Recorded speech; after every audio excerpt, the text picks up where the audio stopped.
बनो आप लोग, पागल बन जाओ गुमराह, और फिर धक्के खाना पड़ेगा। अब क्या बोल रहे हैं कि जब हिंदू राष्ट्र बनेगा तो उसमें कोई जात पात नहीं होगी, सब एक समान हो जाएगा। कैसे? क्या वो गरीब अमीर नहीं रहेगा? जो लोग भीख मांग रहे हैं वो भीख नहीं मांगेंगे। जो फटे फटे कपड़े पहन रहे हैं, क्या वो कपड़े नहीं पहनेंगे? आप बताएं, कैसे बदलोगे? क्या क्या बदलोगे आप लोग? सिर्फ हिंदू शब्द जोड़ोगे कि हम सब हिंदू हैं, बस इतना ही। इससे क्या होगा? जो सूखी रोटियां खाता है, क्या वो भी बदल जाएगा? जिसके घर नहीं है, जो रोड पे रहते हैं, उसका क्या करोगे? क्या व्यवस्था हो जाएगी सारी की सारी? जो एसटी एससी के लोग बेचारे कितनी दुखदाई जिंदगी जी रहे हैं। पहनने के लिए कपड़े भी अच्छे से नहीं मिल रहे हैं, रहने के लिए घर नहीं मिल रहा है, और खाने के लिए अनाज नहीं मिलता है।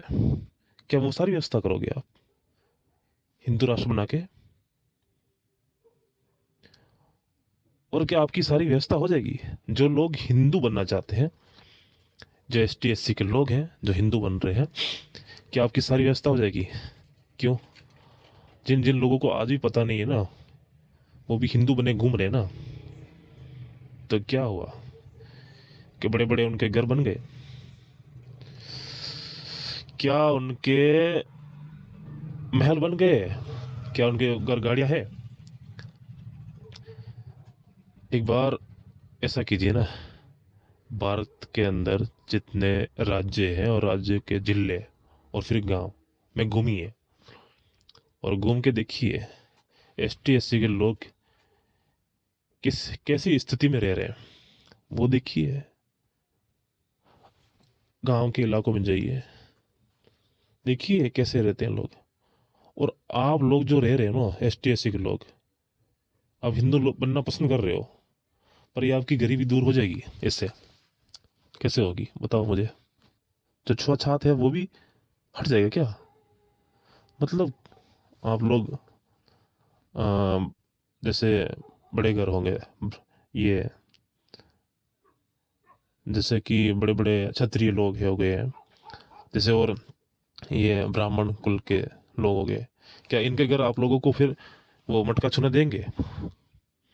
जाति सब मिटा रहे हैं ना हिंदू धर्म के अंदर, हिंदू राष्ट्र के अंदर, तो फिर क्या आप लोग वो मटके जाके छू लोगे?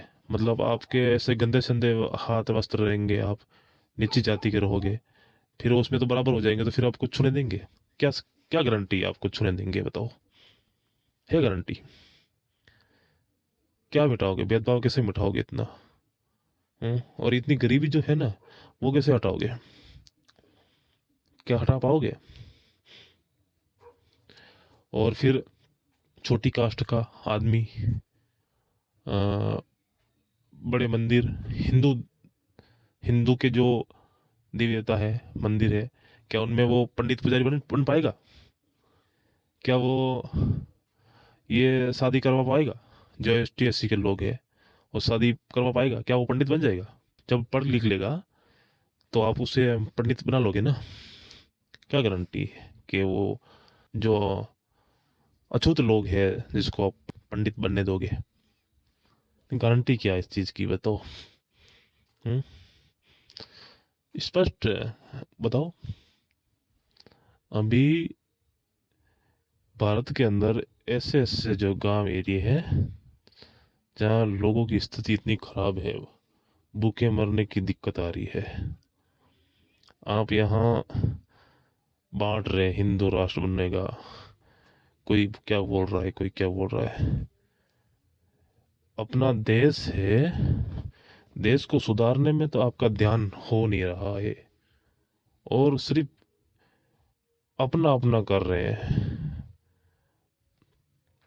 और अपना अपना करके क्या करना चाहते हैं? बस यही कि हमारी सत्ता, हमारा राज्य, हमारी प्रजा, जैसे चाहे हम नचाएंगे ऐसे हम राज करेंगे और इन लोगों को नचाएंगे, यही चाहते हैं। ST SC OBC रिक्वेस्ट है आप लोगों से, आप लोग ध्यानपूर्वक काम कीजिए। आप हिंदू नहीं बन सकते हो क्योंकि आप इस भारत भूमि के असली मालिक हो।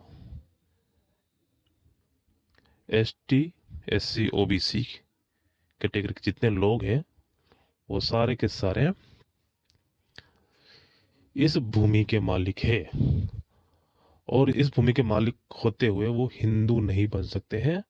जो सिंधु नदी के पार जो लोग रहते थे और वो पार करके इस पार आए हैं वो हिंदू कहलाए।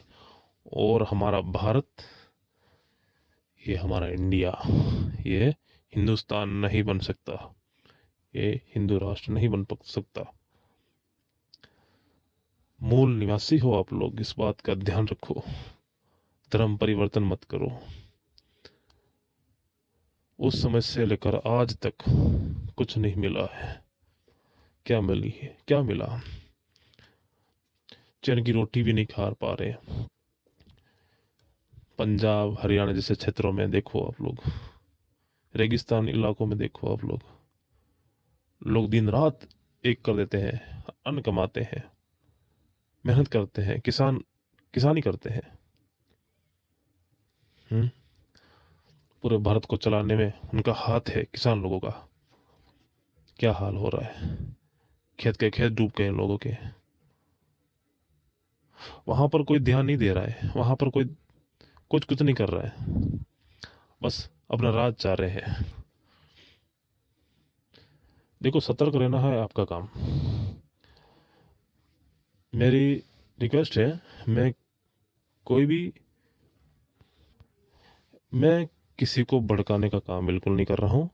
मैं आप लोगों को एक सही राह दिखा रहा हूँ, जैसे आप लोग अपने हिसाब से चलिए।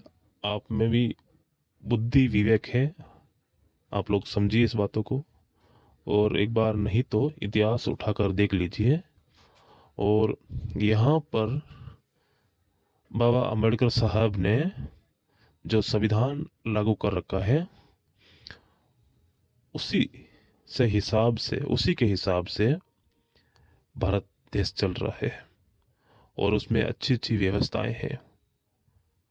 और यहाँ हर जाति मजहब को पनाह मिला हुआ है, उसी के माध्यम से कोई कट मरता नहीं है, चैन की सांस लेते हैं।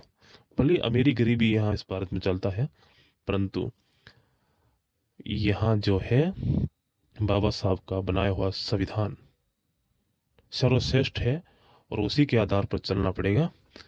आप लोग ये हिंदू राष्ट्र और अन्य राष्ट्रों की ओर ध्यान मत दो, सिर्फ संविधान की ओर ध्यान दो। जो संविधान में लिखा हुआ है उसी के माध्यम से चलो। यहाँ पर सबका अधिकार है, हिंदू मुस्लिम सिख ईसाई सब धर्म यहाँ पर राज करते हैं। यहाँ सब कुछ अलग नहीं, ना किसी एक का है ना सब का है, यहाँ सब एक समान है। इसीलिए यहाँ पर एक राष्ट्र नहीं बनेगा, यहाँ पर सदैव से जो चलता आया है वही चलेगा। जिसकी भूमि है ये मूल निवासियों की, बस वही असली मालिक कहलाएंगे इस भारत भूमि के, और वही राज करेंगे। भले ही उन लोगों को वो कोड, वो नाम, वो धर्म नहीं मिले, कोई नहीं चलेगा, परंतु एक शब्द अवश्य मिला हुआ है कि हम इस भारत के मूल निवासी है। बस यही नाम हमेशा के लिए चलता रहेगा। और मैं तो सिर्फ आप सभी से एक रिक्वेस्ट करना चाहता हूँ, किसी भी जाति धर्म में विवाद फैलाने का कार्य नहीं कर रहा हूँ। मैं तो वो सच्चाई आप लोगों के सामने धर रहा हूँ जो असल में ऐसा होना चाहिए, और सत्य ही है। बाबा साहब का बनाया हुआ संविधान सर्वश्रेष्ठ है, और सर्वश्रेष्ठ हमेशा के लिए रहेगा। हम उन्हीं की पालना करते हैं, उन्हीं के आधार पर चलते हैं और आगे भी उन्हीं के आधार पर हम चलते रहेंगे। जय भीम, जय बाबा साहब।